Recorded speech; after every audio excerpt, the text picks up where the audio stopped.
Welcome. Let's return to one of the stories that's been discussed. And one of the comments in the chat is, imagine a war in great weather, Lembit. I think it might have been just a bloke who said that. Apologies if it was Mogden. Well, I'm not sure what the weather's like in Ukraine, but the war is escalating in some way.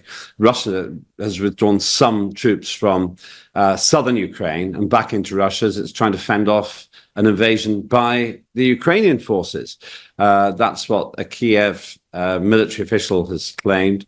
Kiev launched a surprise attack onto Russian soil on 6th of August, and by Tuesday, apparently, they'd already got 1,000 square kilometers, which, to keep it in perspective, is 30 by 30 kilometers, not like whole of Russia, according to the Ukrainian army. Meanwhile, Kiev claims Russia has also intensified its attacks in eastern Ukraine in an apparent attempt to draw the troops back into a different theatre. Well, is this all pointless? Does it have some purpose? To tell us more is historian and author Dr. Marcus Papadopoulos. Marcus, thanks for joining us again. Is this meaningful, or is it just a pointless gesture by the Ukrainians? Well, the Ukrainian incursion into the Kursk region is a propaganda stunt with the aim of enhancing the myth that Ukraine is winning the war. Thus, we see American mainstream media and British mainstream media running articles with great fanfare saying that Putin has been humiliated. Russia is on the verge of defeat. We must now give even more weaponry to Zelensky. But of course, the useful idiots on British newspapers such as The Telegraph and The Times do not ask the following questions. Firstly, what exactly does the Ukrainian army intend to do in Russia? Strike at Moscow? Secondly, the British mainstream media and American mainstream media make no mention of how the Russian military campaign in the Donbass, specifically in Donetsk, has increased in scope in the last couple of weeks. What the Ukrainians are doing in Kursk has had no ramifications on the Russian military campaign in the Donbass. And thirdly, the media makes no mention whatsoever of the incredible losses that the Ukrainian army has incurred in the Kursk region in terms of men and in terms of hardware. So again, this is a propaganda stunt by the Ukrainian army. Is it a setback for the Russian military? Yes, it is a setback, but it's not a major setback. And it certainly will not alter what will be the eventual outcome of the war, namely a Russian victory. Now, that's pretty much how I read it. It seems to me a gesture, not militarily or, more importantly, strategically significant. It's a tactical win. In other words, a one-off, which they can't sustain anyway because the Russians will simply increase the pressure. And as you point out, the losses mean that the net effect is that Ukraine ends up down rather than up as a result of this escapade. Yes, indeed.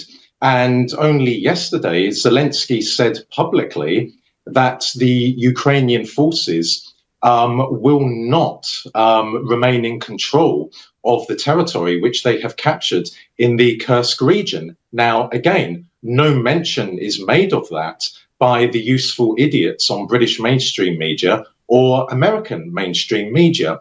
Again, from a military perspective, wouldn't it have been more prudent, Lembit, for Zelensky and his masters to have directed those soldiers and hardware to, say, Donetsk? From a military perspective, that would have been the most logical move. But no, they decided to send those forces into Russia. And as I said, to carry out a propaganda stunt. What is the Ukrainian army going to do now that it is in the Kursk region? Is it going to strike at Moscow? For goodness sake, the Ukrainian army is hardly the Wehrmacht.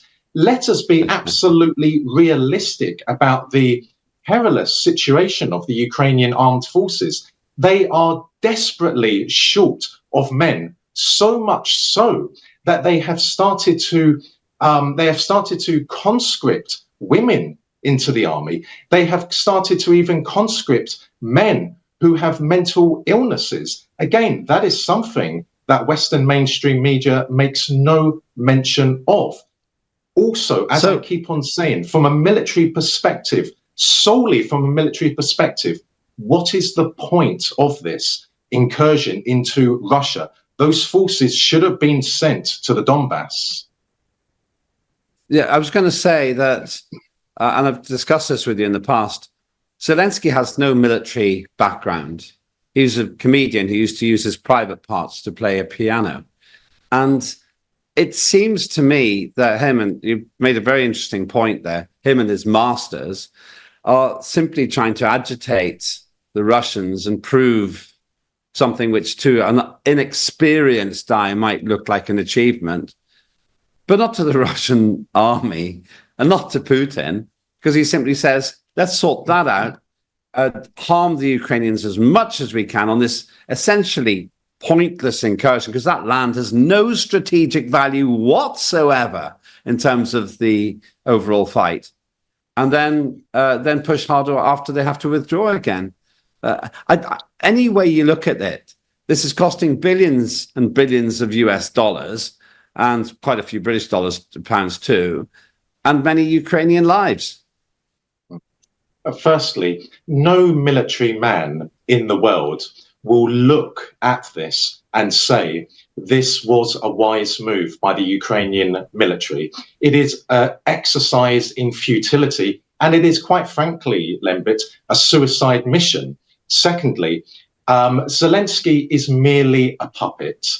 He was selected and he was put into power by the Western ruling elites, and he carries out the instructions of the Western ruling elites, and they pay him very, very well for doing so, which then brings us on to a next point. Was it the Western ruling elites, the British and the Americans, who are the brainchild behind this incursion into Kursk? Well, I think that the answer to that is quite simply yes. Zelensky does not take any decisions on his own accord. He is surrounded by intelligence officers from the West who monitor him 24/7. He has virtually no leverage for maneuver, for doing anything by himself. Secondly, how will Russia respond to this incursion into Kursk? Because many Russian civilians have been murdered during the last week or so. Now, will Putin declare war on Ukraine? Because at the moment, Russia has not declared war on Ukraine. This is a special military operation. Or will Putin change the special military operation to a counter-terrorist operation? Now, that is plausible if the Russians do change the status of their military campaign in Ukraine. Then you will see a drastic change in Russian military tactics. And on top of that, we hear that the Russian military has had to redeploy some of its soldiers from the front line to Kursk. Well, that's a Ukrainian source reporting that. I have no idea as to the accuracy of that or not. But what is for sure is this. If Russia feels that it has to up the ante in this war, then it has 23 million soldiers it can call upon. It has tens of thousands of tanks in storage. No, not obsolete tanks, fairly modern tanks. The Russian military-industrial complex is a superpower. It can replace losses on the front line within a matter of days, within a matter of weeks. So all eyes should now be on the Kremlin how will they respond to the incursion of NATO's Ukrainian army into Kursk? Dr. Marcus Papadopoulos, as always, you ask the right questions. It'll be interesting to see how primarily the West answers some of those. If I was in charge in Russia, I'd just leave them in Kursk. I'll let the Ukrainians sit there because they're just using up resources for no reason. We'll get you back as this story develops. Thank you very much. That was Dr. Marcus Papadopoulos. Do have your say as well. And Holly says total propaganda, and it's just desperate. Essentially, a lot of people agree with that. Total propaganda resulting in more pointless deaths, agreed with by Chris and Lord Melbury and many others.